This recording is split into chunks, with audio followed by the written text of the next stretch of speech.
Hey everybody, Joel at Up North Aquatics. Thanks for stopping by. Been an eventful week in the fish room with both good and bad things, so it won't take too long. We'll get this one started. But again, thank you for everybody who subscribed. We're getting close to like almost 500 subscribers, so for those of you who are watching who aren't subscribed, if you could subscribe, that'd be awesome. I'd really appreciate it. Especially to, I guess, just keep up with everything that's going on down here now that I'm back to doing updates again and I'm breeding all sorts of new things. But again, yeah, thank you so much to everybody who's a part of the channel here, and let's get started on the update. All right, figured we start with the bad news here with our platies. I did lose one. I don't know if you saw the last video. We had a lot of like fins clamped and stuff like that. But I couldn't really see anything wrong. Well, the day after, I noticed white spots on the fins. It happens. So right now they're just sitting in ICX and some salt, and they're just probably gonna sit like this for a week. We'll do a big water change, probably end up redosing after that, and do it again for another week. I'm not gonna feed them, they'll be fine. Keeping them with an empty stomach keeps the medicines going through them more than just food, but they are starting to look and act normal again. But we want to make sure they get through a whole course of medication. Of course, I do have plants in here. I do have shrimp in here. I do have some bristlenose plecos in here, which we lost one of those as well. I'm not worried about them with the salt.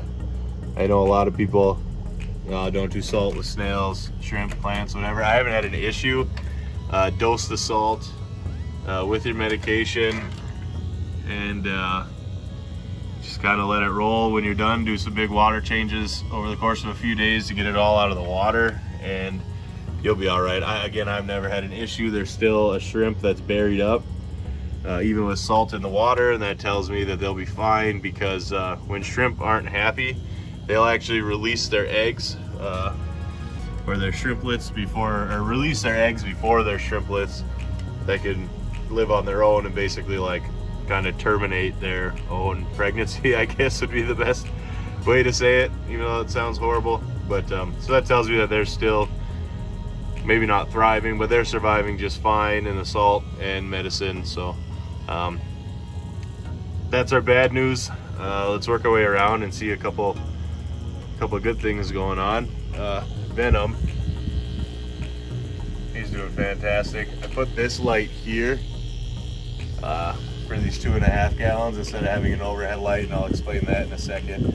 But man, does that make his colors just show out much brighter, and he's begging for food even though he's already been fed today, which is cool.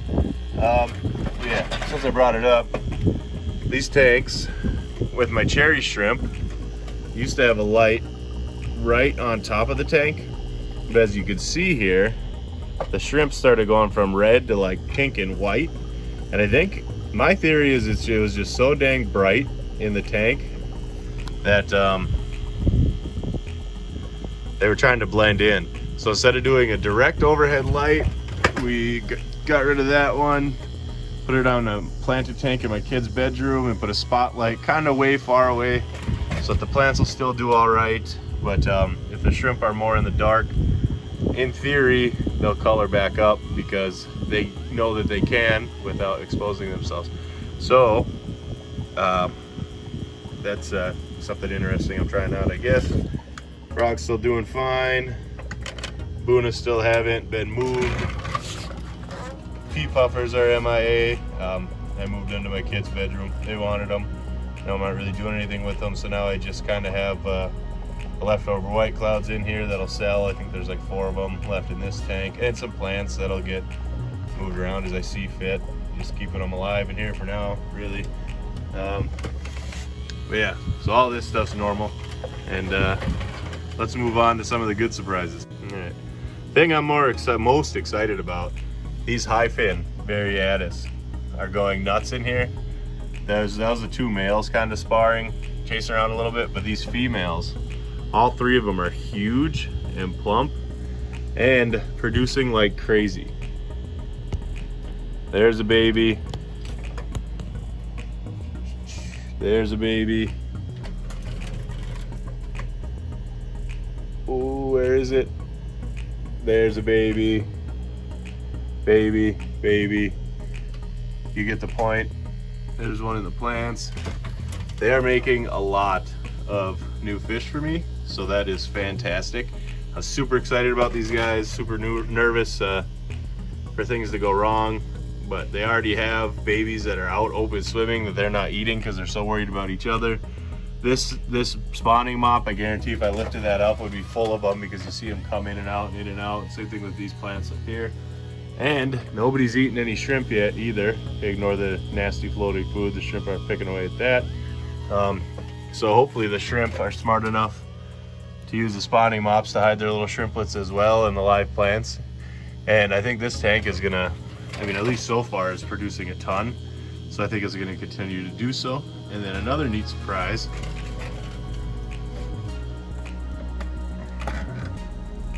Marbles. White clouds spawning in marbles, and I put them in here Friday. It's now Sunday.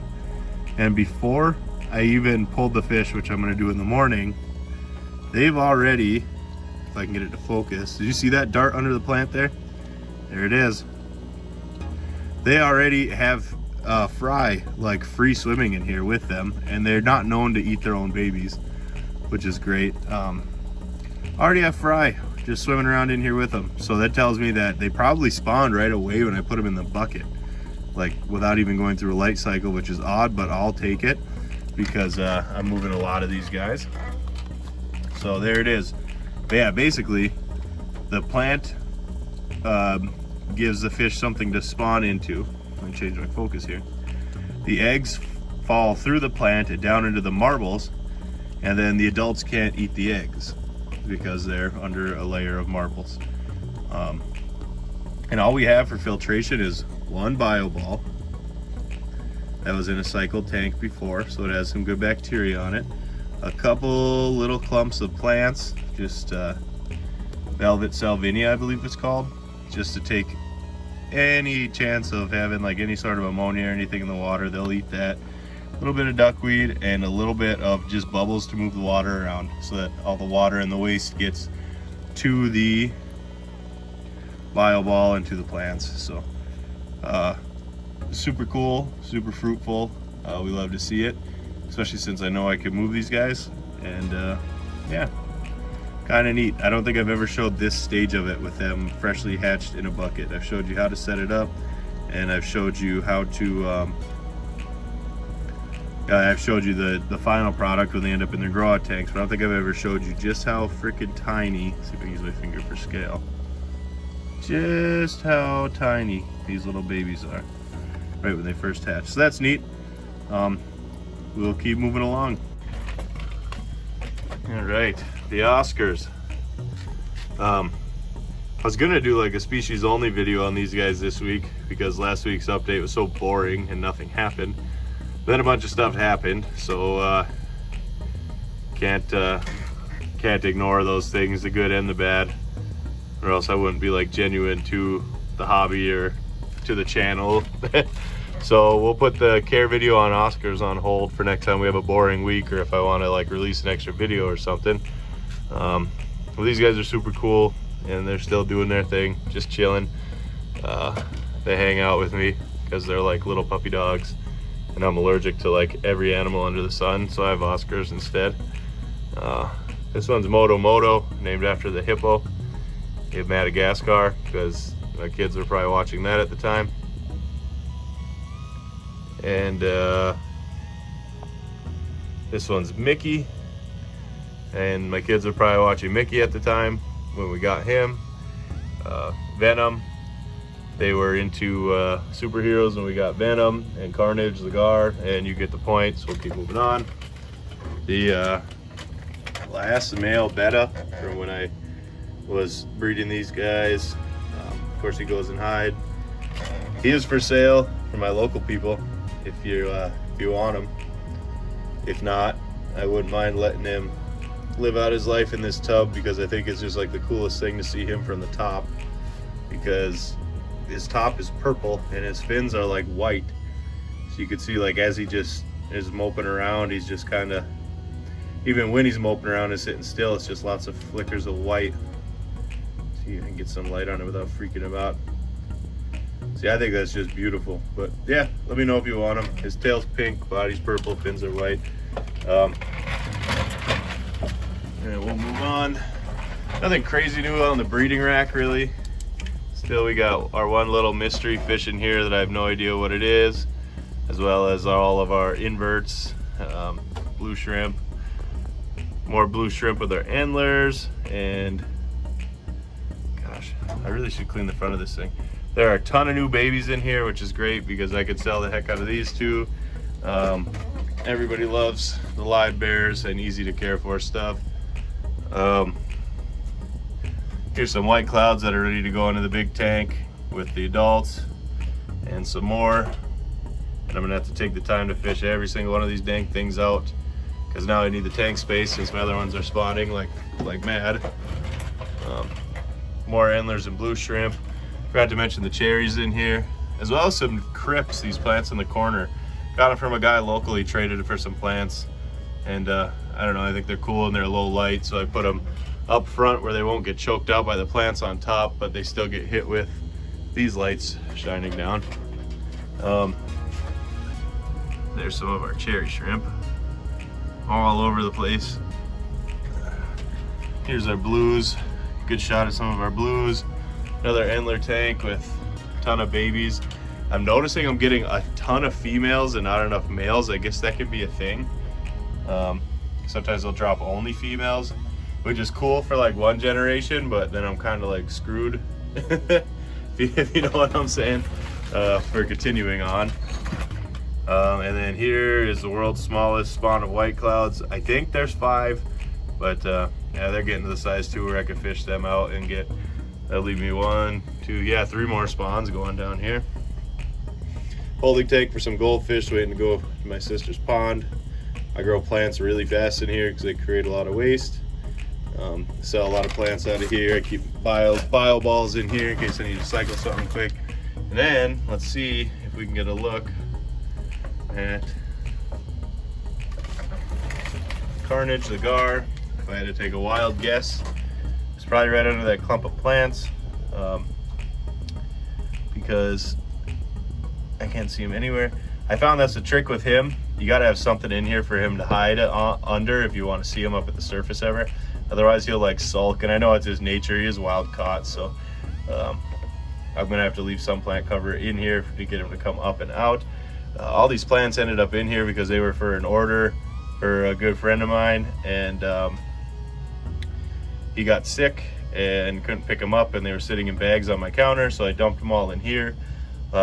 Which is a great way to get all the duckweed off of them, because goldfish that are in here will eat all the duckweed off of them, and then hopefully by the time he's feeling better and he can come around and pick some of these up, it'll be completely duckweed free and hopefully snail free, but that's never never anything I can guarantee here. I've had snails from these tanks end up in the pond, end up in tanks next to them.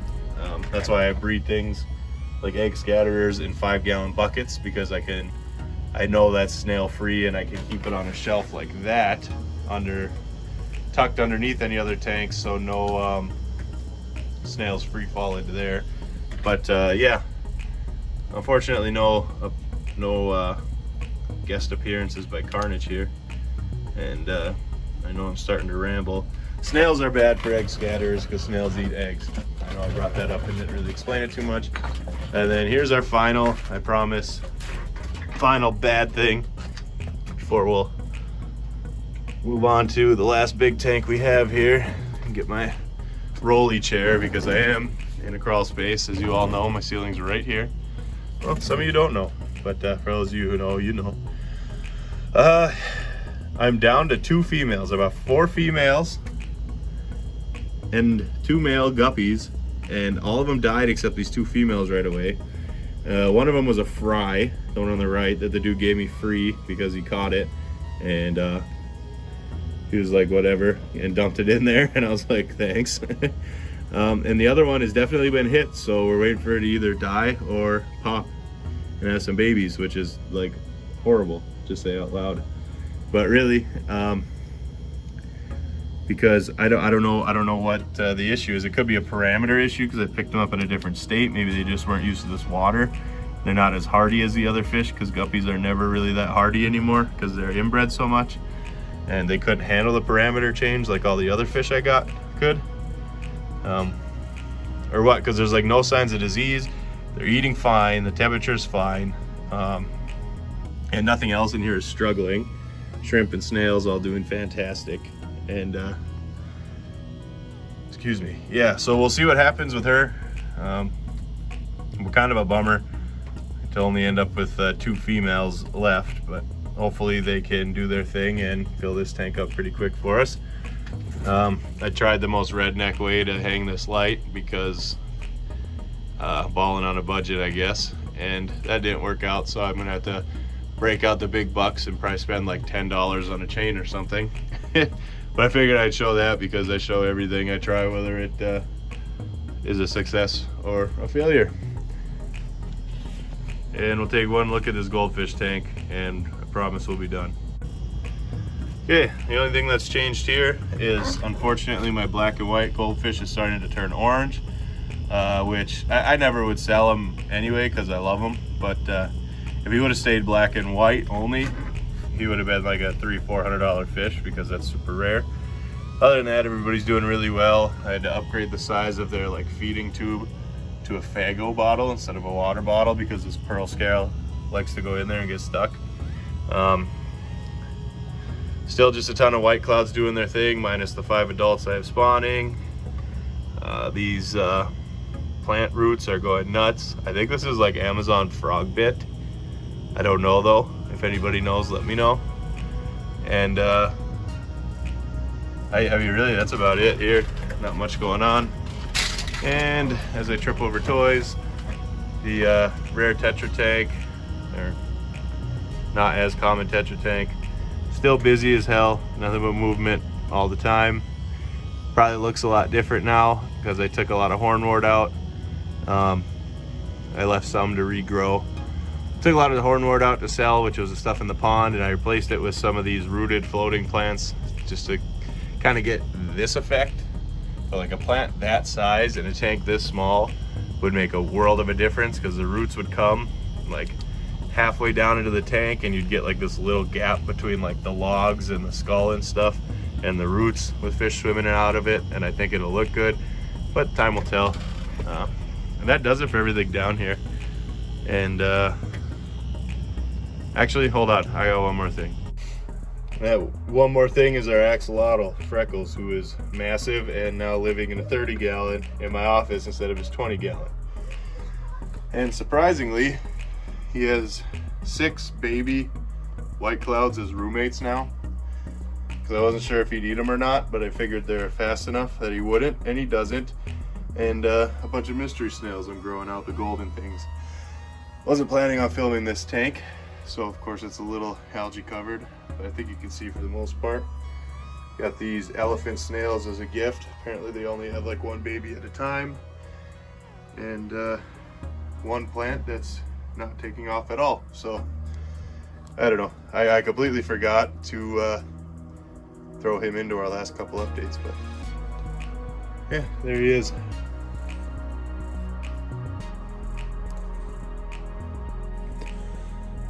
Alright guys, I know that was like a lot at once, but I tried to just focus on like the big changes and talk in depth about that stuff, and just like a little quick update on the stuff that hasn't changed. I am working on one other tank in the house, so stay tuned for that. I guess when that's all said and done, we'll get a look at that one.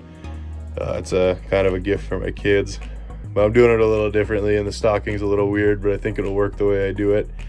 But yeah, that's it. Good things happening, not so good things happening. Typical week in the life of a fish keeper. If you know, you know. And thanks for tagging along if you made it this far. Thanks for being a supporter if you're subscribed to the channel. And as always, thanks for stopping by.